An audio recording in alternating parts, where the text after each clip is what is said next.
Everybody, I hope you can actually see me. I hope I'm upright as well. Coming to you live from Michigan. I speak here in a few minutes at the University of Michigan.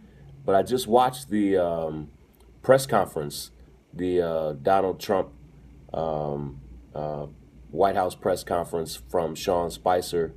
And just wild to see that he continues to tell this kind of ridiculous lie about uh, the inauguration attendance.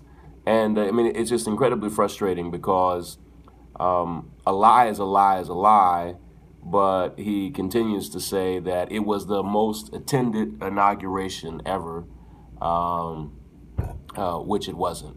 And so we see from PolitiFact and other fact checkers that not only was Barack Obama's 2009 inauguration more attended, but that his 2013 inauguration was more attended. But if you go all the way back to 1993, more people actually attended Bill Clinton's inauguration. And so we're dealing with this crazy reality that they will look us right in the face and lie to us. And I'm incredibly disturbed by it. It was not the most attended inauguration. And it's a small thing, but that they are willing um, to lie about something so small and and continue to insist that it's true. If you watch the press conference today, Sean Spicer actually said, now I'm not talking about how many people actually attended the physical inauguration. I'm talking about how many people viewed it on Facebook and YouTube and streamed it, all over the internet. But I went back and watched his Saturday press conference, and that's not what he was talking about at all. He was talking about how many people were in physical attendance. And it's just peculiar. It's peculiar that they're obsessed with things like size and attendance. Why are they so obsessed with it? But it's peculiar that he held an emergency press conference on Saturday. His first press conference was not supposed to be until today, and he held an emergency press conference only to talk about it like that. So just ridiculous. And for me, it's essential for us to call their lies out because anytime they are willing to look us in the face and lie to us like this, it's one thing to have a different political view, and that's what I've been telling people. It's one thing to see the world in a different way, but what Kellyanne Conway is calling alternative facts, these aren't alternative facts. This is math. This is science.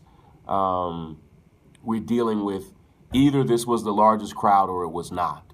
And this isn't something that's up for debate. It was not the largest crowd. But even when you dig into the fact that they're focused on it, it's really just a way to throw us off. And the more we're focused on arguing about attendance size, which is something we know is not even true, the more we're not focused on things that really matter. And so I'm going to continue to call a lie a lie. They continue to lie all weekend. Donald Trump spoke to the CIA, and even in his conversation with the CIA, he said to the CIA that the media made up his beef with the CIA. But he compared the CIA to Nazis. And not only did he compare the CIA to Nazis, but he then he continued to talk about the intelligence community, and he continued to put quotation marks around intelligence. And so Donald Trump specifically and completely had beef with the intelligence community, but stood right there before the CIA and again lied about who created it when we know good and well he created the beef. He's the one who compared them to Nazis. He's the one who put quotation marks around intelligence with intelligence community. And so, and now on Sunday, Kellyanne Conway not only came on to speak about alternative facts, but she then said that Donald Trump will not be releasing his tax returns. And then she came forward this morning and said, no, he will be releasing his tax returns. And so what we're seeing is they're not experienced truth tellers, and you have to deeply evaluate everything that they say because their immediate response is not to tell the truth. And so it's disturbing, and we have to continue calling them out about it. I'm disturbed by it, but there are many people who continue to say, "Man, you need to ignore Donald Trump."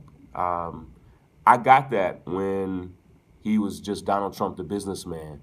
I even got it a little bit when he was just Donald Trump, the candidate. It made less sense when he was president-elect, and even less sense now that he is the president of the United States. We have to call the man out day in and day out for his ugliness, for his lies, for his unethical behaviors, and that's what we're doing right here at the Young Turks. Take care, everybody.